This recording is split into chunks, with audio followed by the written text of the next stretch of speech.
ఒక ఇంటిలో దొంగ పడ్డాడు అంటే ఎవరు బలహీనులైతే పడతాడు. ఒకడు ఒక ఇంటిని దోచుకోవడానికి వెళ్ళినప్పుడు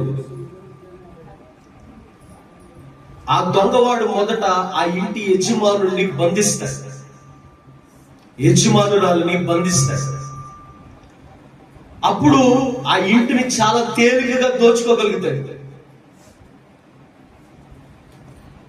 దేవుని పిల్లలు, దేవుని ప్రజలు ప్రమాదంలో పడిపోవడానికి,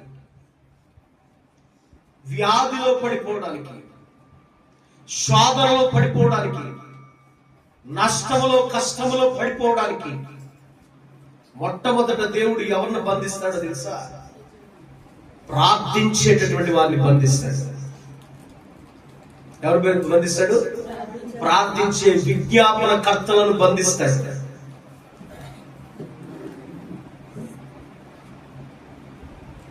మిమ్మల్ని ప్రార్థించనివ్వకుండా చేస్తాడు. ఎందుకంటే నీ ప్రార్థన వారికి ప్రాకారముగా మారిపోతుంది, నీ ప్రార్థన వారికి రక్షణగా మారిపోతుంది.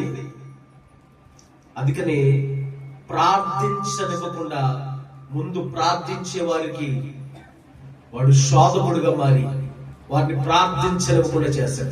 వాడిని జయించి, వాడిని ఎదిరించి, దుష్టుణ్ణి ఎదిరించి మరి ప్రార్థించగలిగే దమ్ము మనకుండా. వాడు ఏ రూపంలోనైనా అడ్డుకుంటాడు. మనం సమయం లేకుండా చేస్తాడు, బిజీ చేస్తాడు.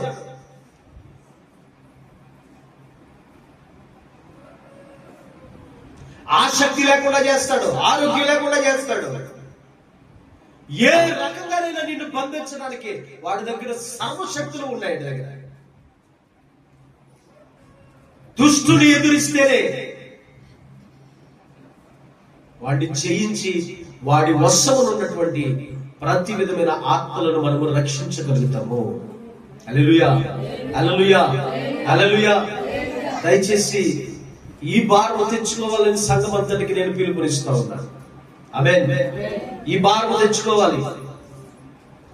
వేరే వేరే వేరే వేరే ఏయో కారణాల చేత దేవుడు పెద్దగా హైరాణ పడడు గాని, ఎప్పుడైతే విజ్ఞాపన కర్తలు లేకపోవుట, మధ్యవర్తి లేకపోవుట ఆయన చూస్తాడో ఆయన చాలా ఆశ్చర్యపోతాడంట, ఆయన బాధపడతాడంట, రోదన చెందుతాడంట. ఎందుకో తెలుసా? ఆయన కూడా ఏదైనా కార్యం చేయాలంటే ఆ కార్యానికి, ఆ కార్యం పొందుకునే వ్యక్తికి మధ్యవర్తులు ఉండాలా, విజ్ఞాపన కర్తలు ఉండాలా. అది నువ్వు నేనే. ఈ అంచె దినాలలో ప్రభువా నేను ప్రార్థిస్తే ఆకాశం నుండి వర్షం కురవాలి, నేను ప్రార్థిస్తే నిప్పులు కుమ్మరించబడాలి, నేను ప్రార్థన చేస్తే అద్భుత సూచక మహత్కార్యాలు జరగాలి, నేను ప్రార్థిస్తే మహారోషముతో ఏరియా వల్ల నేను మారిపోవాలి. ఇలా కాదు చేయాల్సింది ప్రార్థన. ఇది కాదు దేవుడి దగ్గర అడగాల్సింది. ఎడు తెలుసా? ప్రభువా నేను కన్నీరు కాచి రోదన చేయగలిగే అభిషేకం నా మీద ఉండాలి.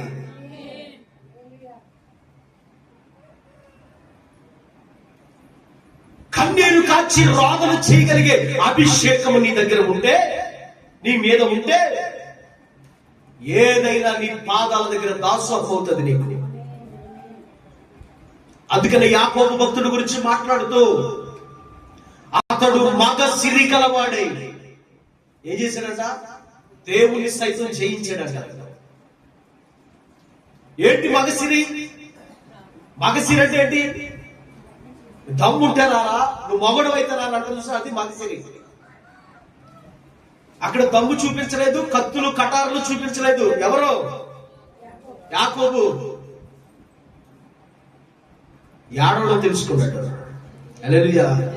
రాత్రంతా గోచాడడం తెలుసుకున్నాడు. ఆయన దొరుకు కాలమున గనక ఆయన దొరికితే ఆయన గట్టిగా పట్టుకుని ఆయన దగ్గర నుండి ఆశీర్వాదాన్ని ఎలా కొల్లగొట్టుకోవాలో తెలుసుకున్నాడు. అందుకని దేవుడే సర్టిఫికెట్ ఇచ్చేసాడు, వీడు మగసిరి కలిగిన వాడే నన్ను గెలుచుకున్నాడు. హల్లెలూయా. ఈ అంచె దినాల్లో ఈ రోదన ఆత్మ, కన్నీటి ఆత్మ, ఈ అభిషేకము నాకు అనుగ్రహించు ప్రభువా. ఎంతో మంది నశించిపోతున్నారయ్యా. అయ్యా ఇదిగో మధ్యలోనే ఆకులు రాలినట్టు రాలిపోతూ ఉన్నారయ్యా. యవ్వనులు చనిపోతూ ఉన్నారయ్యా. చిన్న వయస్కులు, పిన్న వయస్కులు విడవబడుతూ ఉన్నారు ప్రభు అని వారి కోసం రోధించే ఒక సంఘముగా మనం తయారవ్వాలా. అంతేగాని వేరే వాడి కోసం. ఈ కృప మీ అందరికీ కలుగును కాకని ప్రభు పేరిట మిమ్మల్ని అందరి మీదకి ఈ ఆత్మ దిగి వచ్చును కాకని ప్రభువును వేడుకుంటూ ఉండండి. చిచి క్రైస్తవ నోట్లో ఈ మాట ఉండకూడదండి. ఏ మాట? కుదరలేదు, చేయలేకపోయాను, రాలేకపోయాను, సమయం లేదు, వద్దామనుకున్నాను, చేద్దామనుకున్నాను, వెళ్దామనుకున్నాను, ఇద్దామనుకున్నాను. ఇలాంటి మాటలు ఉండకూడదు అసలు దేవుని బిడ్డల నోట్లో. ఏదైనా సరే నీ ఆత్మీయ జీవితం తర్వాతే, నీ ప్రార్థన జీవితం తర్వాతే. హల్లెలూయా. అలాగున నిన్ను నువ్వు కట్టుకొనగలిగిన రోజున